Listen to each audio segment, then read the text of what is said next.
Hello students, under the chemistry topic we are going to discuss changes around us. This is one of the topic from the chemistry.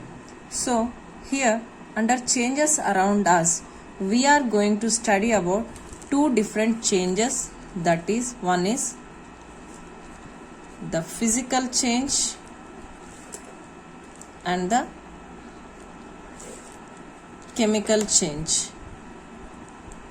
Physical change and the chemical change. So here what is the physical change? So any substance, if it is changing in its shape, size, color or state, in its state, if any substance is changing in its shape, size, color or state without the formation of any new substance, then it is called as the physical change. So here in case of physical change, there is only change in the shape, size, color or state of a substance, but there is no new substance formation, then it is called as the physical change. Next one, for example, here we will see when we are squeezing the sponge, it is changing only in its shape. Stretching of the rubber band, here just the size is changing. Like that, even ice converting into water and water into water vapor, it is only changing in its state. So these are all comes under the physical changes. The substance is the same, only it is changing in its shape, size, color or state, then it is called as a physical change. Next we will see the chemical change. So here in case of chemical change, a new substance is formed. A new substance is formed. In case of chemical change, a new substance is formed.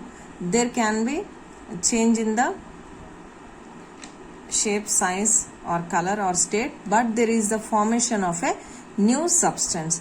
And here in case of chemical change, there is heat production may be there, light or radiation can also be there, and sound can also be produced in case of the chemical change. Yes, and main important thing is a new substance is formed in case of chemical change. So here example is burning of wood. When we burn the wood, it converts into coal. If you are lighting the incense stick, it is becoming the ash. So like this, a new substance is formed. An example here I'll show you. When we are reacting the magnesium in presence of oxygen, it is forming magnesium oxide, and this magnesium oxide in presence of water, that is H2O, it converts into magnesium hydroxide. So here this is a chemical change. Next process we'll see. Sometimes when your mother is cutting the vegetables or fruits, you can see the browning. So why this process of browning is taking place? Browning of the fruits and vegetables. So the outer layer of the fruits and vegetables, when we cut them, they are exposed to air, that is oxygen, which is present in the air, and it becomes brown in color. So to avoid browning, what we can do, after cutting the vegetables and fruits, we have to put them in water. Mainly you can see the apple, banana, brinjals. Yes, like this vegetables and fruits, they become brown when exposed to air if they are cut. So after cutting them, you can put them in the water, cold water, or in salt water also we can avoid browning. And also lemon juice, if we rub the outer layer of the fruits or vegetables with the lemon juice, then also we can avoid browning of the fruits and vegetables, because this lemon juice or citrus fruits, they contain vitamin C, nothing but ascorbic acid is present in it. So it avoids the browning of the vegetables and fruits. Next is rust. What is this rust?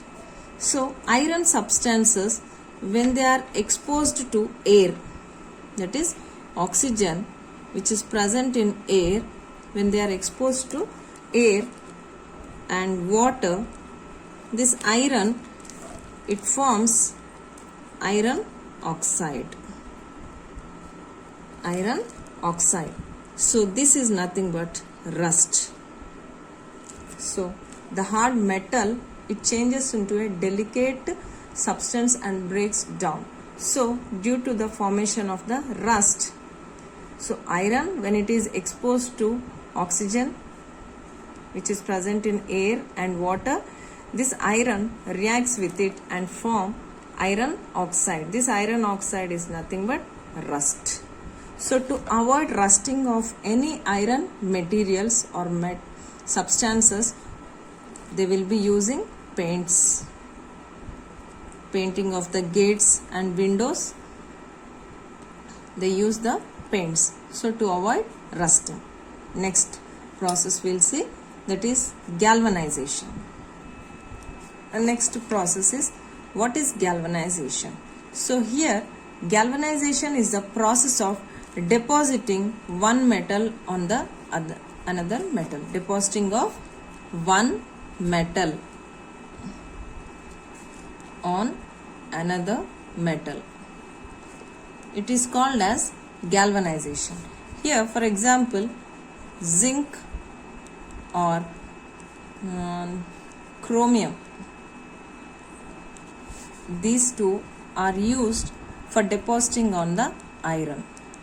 So zinc or chromium is used for depositing it on the iron to avoid corrosion. So this process of depositing of one metal on another metal is called as galvanization. And next, crystallization. Crystallization. What is crystallization?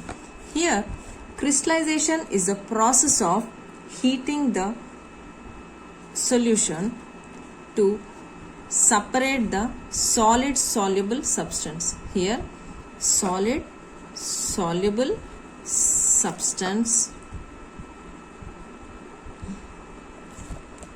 separating the solid soluble substance from the solution.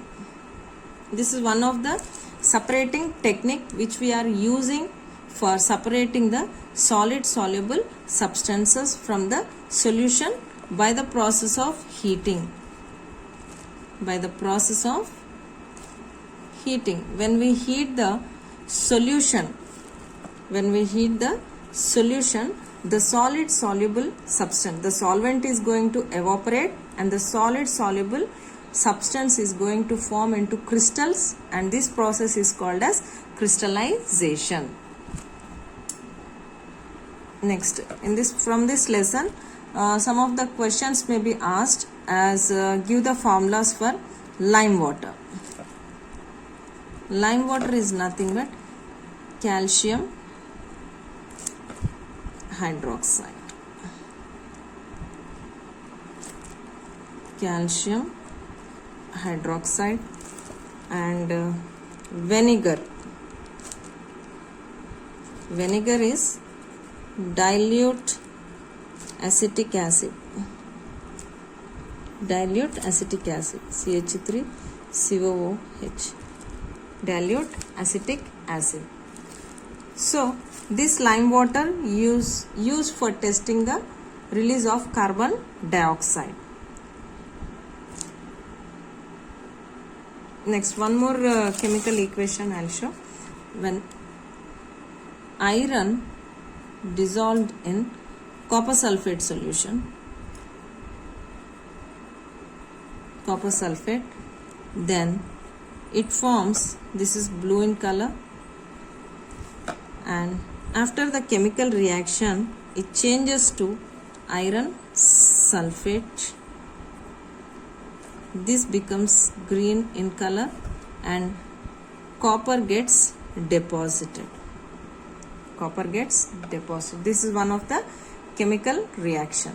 So iron reacts with copper sulfate and forms iron sulfate, and deposition of copper is taking place.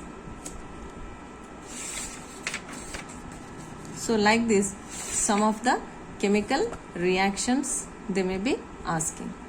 Okay children, thank you.